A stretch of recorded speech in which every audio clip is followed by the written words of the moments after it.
Good morning.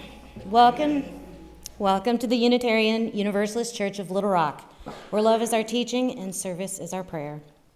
I am Amber Triplett, probably better known as Kat and James's mom. I am learning about and joining the class for the paganism, and I hope the next time it comes around you join it too. It's very interesting.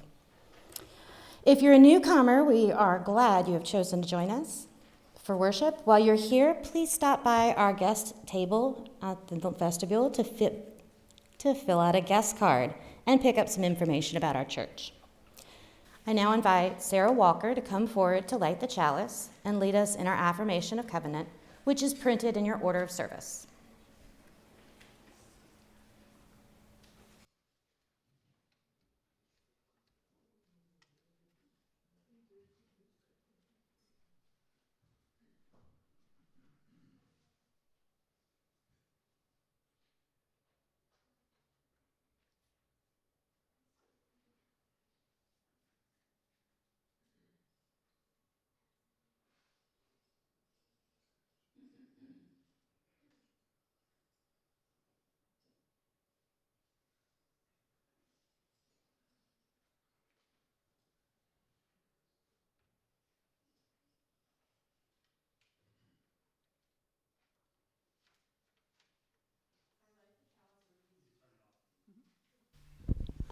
I light the chalice with these words. We hallow this time together by kindling the lamp of our heritage. Please join me in the affirmation of covenant, which you will find printed in your order of service, saying, Love is the doctrine of this church. The quest for truth is its sacrament, and service is its prayer. To dwell together in peace, to seek knowledge and freedom, to serve humankind in fellowship, to the end that all souls shall grow into harmony with the divine. Thus do we covenant with each other.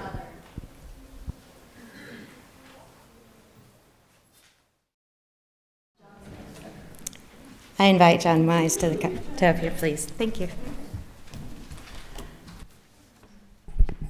I need to straddle the box. I'm John Mize. I hold the record at the Unitarian Church for leaving and coming back. The first 3 times due to geographic moves, and this last time due to a spiritual journey, but I have returned. And I'd like to start off with a brief chat about history.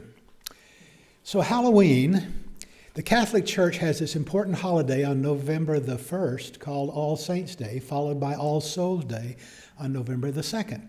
And Halloween was kind of set up as kind of a fun time to let off some steam before this serious spiritual holiday, like Mardi Gras is to let off steam before Lent.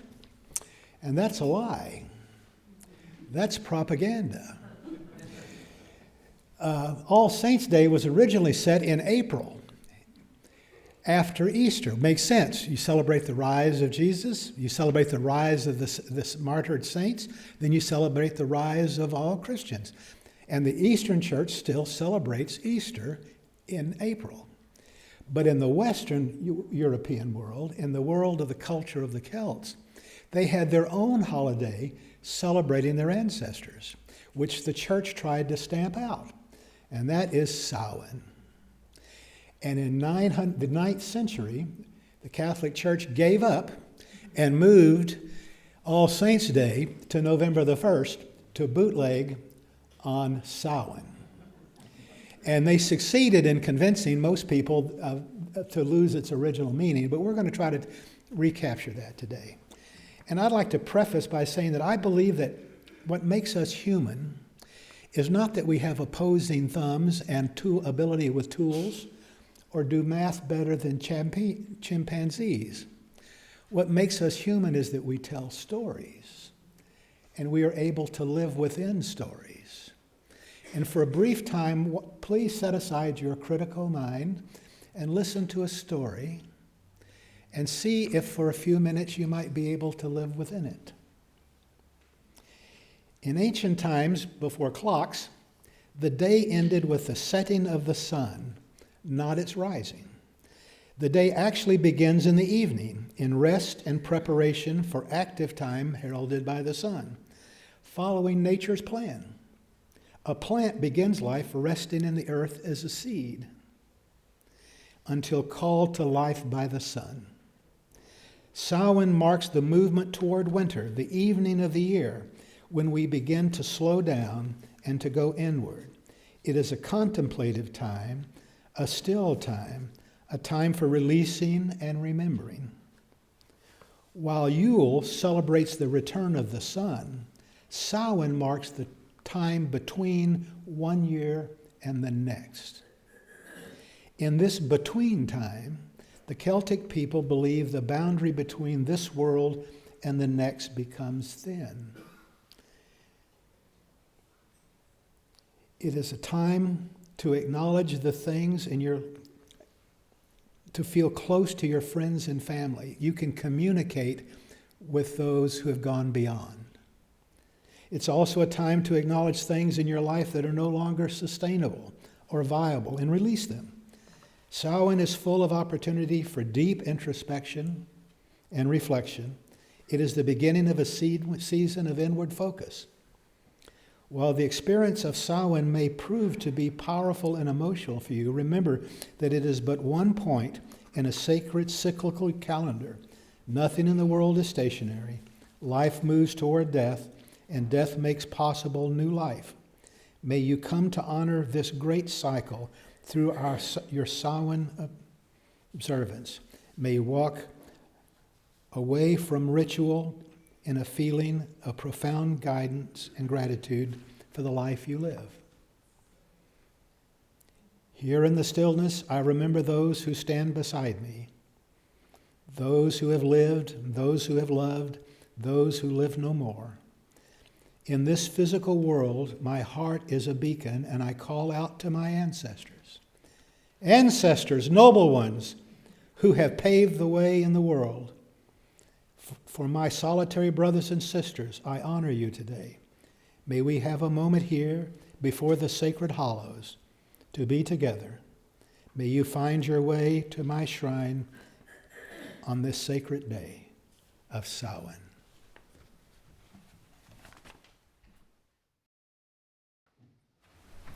I'd like to share a poem with you by Dorothy Hilliard Moffett called The Bridge.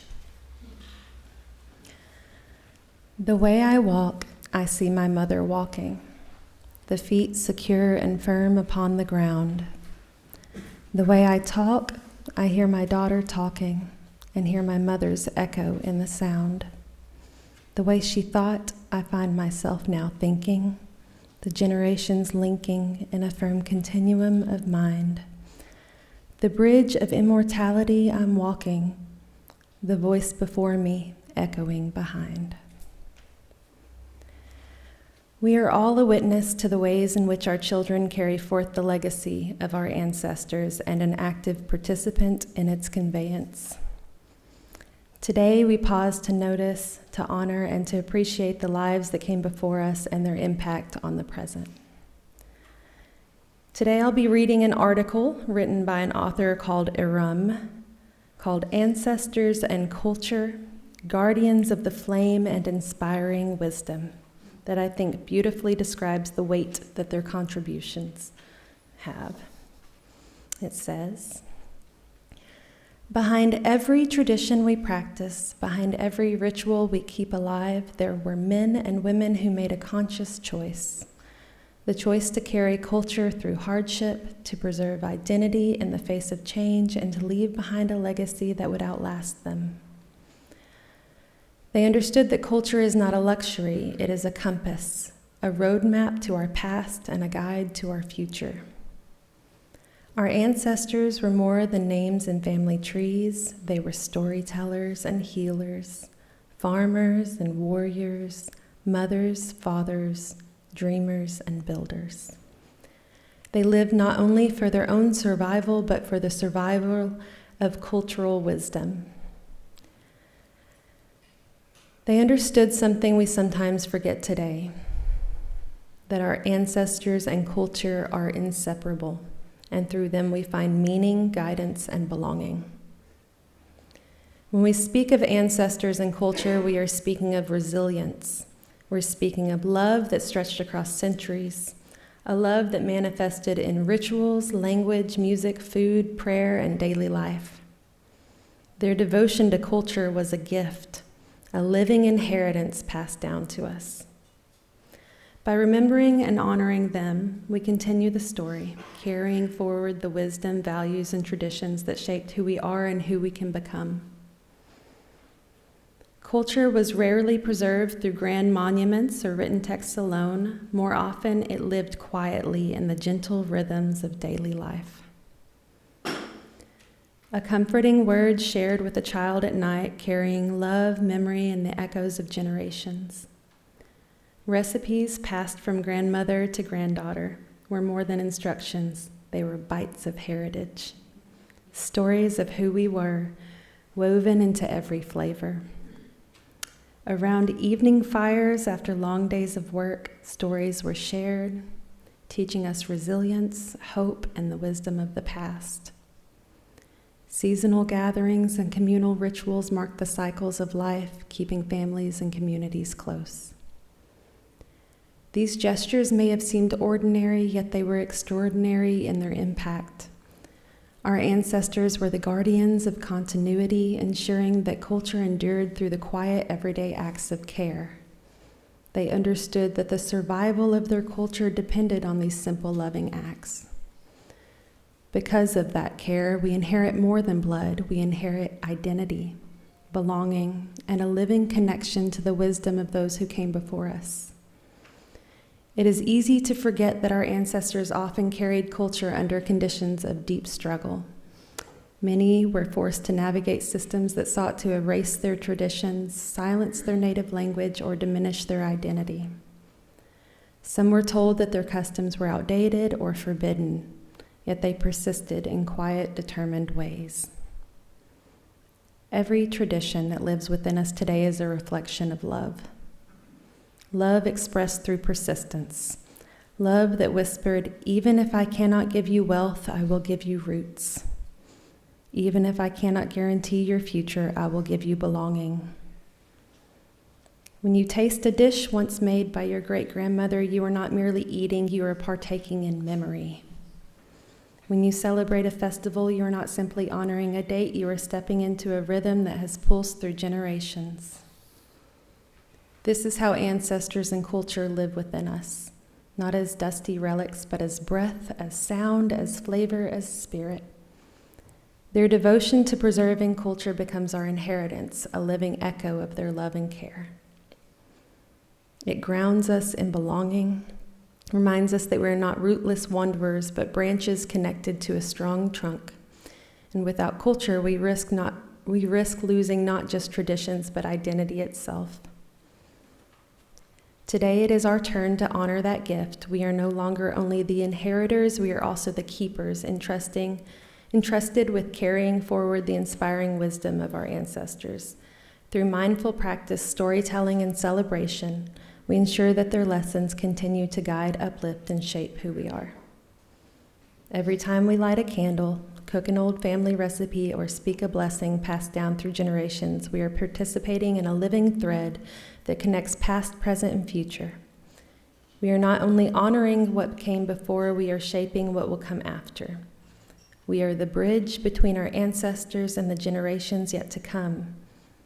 Our children and their children will one day look back and ask, what did my ancestors do to keep culture alive? And each choice we make becomes part of that answer. The wisdom of our ancestors is not locked in history. It breathes in our actions, in the way we care for one another, and in the rituals we preserve. What story will you give to those who follow? What lessons, traditions, and values will you pass forward? By embracing this responsibility, we carry forward their inspiring wisdom, ensuring that their legacy continues to guide, nurture, and inspire for generations to come. We are not just individuals living in the present moment, we are part of an unbroken chain. And when we honor our ancestors, we tell them across centuries, your flame is still burning and we are carrying it forward. We become guardians of the flame for generations to come. I will leave you with this poem called Generation to Generation by Antoine de Saint-Exupéry.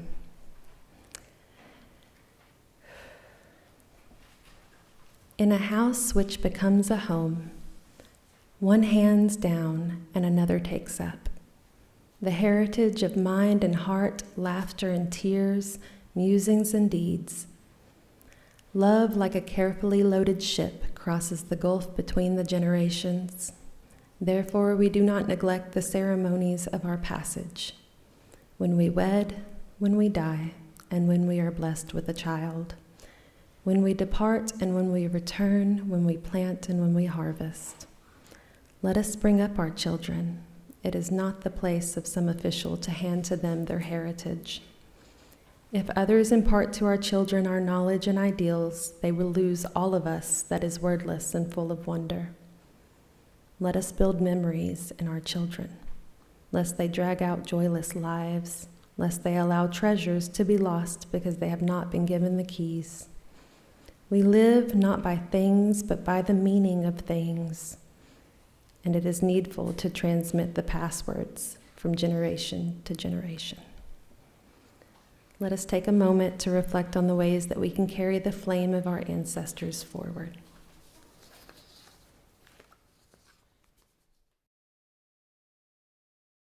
Please join me in welcoming John Mize for the final affirmation.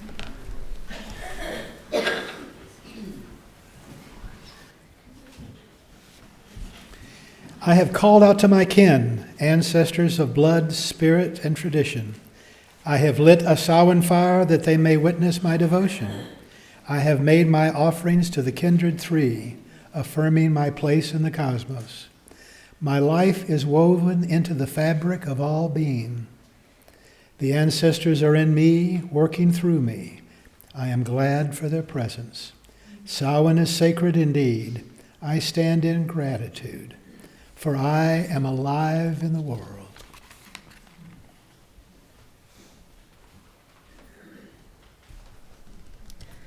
I invite Sarah back up to extinguish our chalice.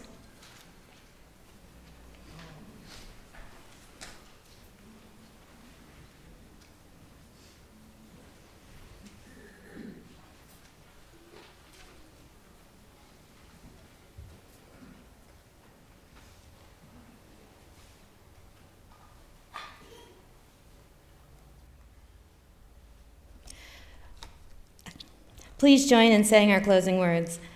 Go out into the peace, have courage, hold on to what is good, return to no person evil for evil, strengthen the faint-hearted, support the weak, help the suffering, honor all beings.